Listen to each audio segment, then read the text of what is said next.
Oh, hi there, GMBs, boys and girls. How's it going? Welcome to my review show thingy. Today we'll be talking about a lesser-known Sega 1997 arcade racing game called Le Mans 24 running on Sega's Model 3 arcade board. Based on the real Le Mans 24-hour race, the goal of the game is to get top pole position within the 24-hour time limit. It's not really exactly 24 hours, but you know, it's an arcade game. But not only are you up against that, you're up against a small timer that you have to keep track of, that once it hits 0, you're going to have to enter more credits in if you want to complete the full 24 hours. But no worries, it can be refilled by passing other cars or completing the lap. But be mindful, if a car passes you, you lose time. Let's just get some positives out the way. First things first, the graphics are fantastic, especially for 1997. It's to be expected with the Sega Model 3 board. Car and human models look great. The tracks are all nicely detailed and full of color. And I adore the day and night cycle. It looks great and it's just completely seamless. The game also just styled from the menu, the intro, and the game HUD. And my most favorite thing, and I mean my most favorite thing, the very fantastic music. Just jam after jam after jam. If you take nothing from this game, take its incredible soundtrack. They went incredibly done with the soundtrack. It is ridiculously good. Let's just say a few of my favorites. My favorite one of them all is Sliding Way. Oh my fuck, what a track. And Self-Determination is really good too. And I also really like Adore More, but these are the examples that can come to mind immediately. There might be other songs in this game that might hold higher. Not Sliding Away. Sliding Away I can definitely say is my top thing. But here's a little sampler here so you can get your ears caressed.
That being said, let's get to the negative.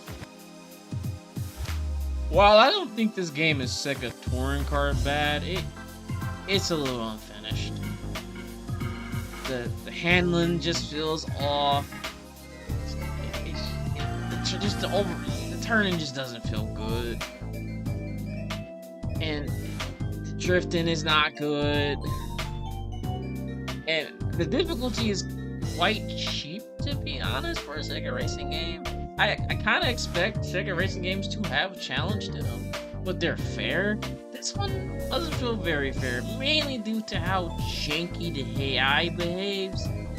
Like I mentioned earlier, cars passing you make you lose time, and the AI, sometimes the game selects like a rival AI randomly, and that rival AI character will kind of hold on to the position they're in very easily, and on top of that, if you do manage to pass them, they pass you in the most jankiest ways. You can rubber band ahead of you, no matter what. They can like sometimes go off road. You pass them, but they somehow shoot back up ahead of you, or they can hit a crashed car, and they still keep their speed, and it doesn't really affect them. It is so janky. It is so janky. But it wouldn't be much of a problem if there was just more ways to earn time outside of checkpoints and finish in the finish line. And there's also something I noticed on the tracks that's not on the 24-hour track.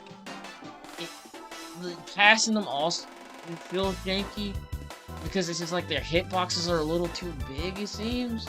So if you just like a little too close in some way, it's hard to describe. I might probably gonna show it somewhere here, but it kind of. If this game was finished, this probably be one of my top 10 because alone. But it's just not. It just feels underbaked, and it looked like it needed more time in the oven, you know. So I hope someday this could get some kind of remake, a fan remake or something, because no, it has all the makings of being a classic, but just like I said, it's just unfinished. And also, maybe somebody could port the track into Crossworlds and like do a day and night cycle thing, you know, and make it like a Crossworld, you know? But overall, I think this was a fun game concept, and you know, outside all of it, I still like the game, and I think you should try at least for like a couple minutes or so. So get yourself a Model 3 emulator and play it there, because you're not gonna ever see this get ported, because this has licensed cars and the track license. So that's good.